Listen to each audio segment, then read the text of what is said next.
So hey guys, let's see உங்களுக்கு என்ன ஒரு மெசேஜ் வருதுன்னு பார்க்கலாம் டிவியோட சைட்லேருந்து.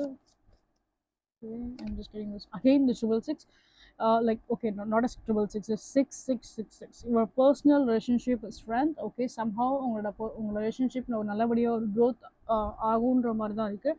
அண்ட் நெக்ஸ்ட் திங் உங்களோட இன்னர் செல்ஃப், உங்களோட இன்னர் க்ரோத்துமே வந்து பார்த்தீங்க அப்படின்னா ஓரளவுக்கு ஒரு பாசிட்டிவான ஒரு சேஞ்சஸாக வரும் அப்படின்ற ஒரு மெசேஜ் இருக்குது. And next part we can see the triple three. triple three பார்க்கும்போது லைக் உங்களோட மைண்ட், பாடி அண்ட் சோல், அந்த 3 விஷயத்தையுமே நீங்கள் வந்து லைக் ஒரு பீஸ்ஃபுல்லாக ஒரு ஸ்டெபிலிட்டியாக நீங்கள் அதை வந்து கொண்டு வாங்க. பிகாஸ் சில பேருக்கு வந்து லைக் மைண்ட் லெவலில் வந்து உங்களோட பீஸ்ஃபுல்லாக நீங்கள் இருக்க மாட்டீங்க. ஃபிசிக்கல் லெவலில் சில பேருக்கு லைக் அந்த ஒரு பீஸ்ஃபுல்னஸ் இருக்காது. ஸோ உங்களோட மைண்ட், பாடி, சோல் எல்லாமே நீங்கள் வந்து பீஸ்ஃபுல்லாக வச்சுக்கோங்க. அண்ட் அது மூலயமா உங்களோட லைஃப்பில் நல்ல ஒரு க்ரோத் உங்களுக்கு டெஃபினட்டாக கிடைக்கும். ஒரு மைண்டை காம் மைண்ட் செட்டாக நீங்கள் வந்து வச்சுக்கக்கூடிய ட்ரை பண்ணுங்கள். ஓகே, ஸோ மற்றபடி it's be like a very positive only.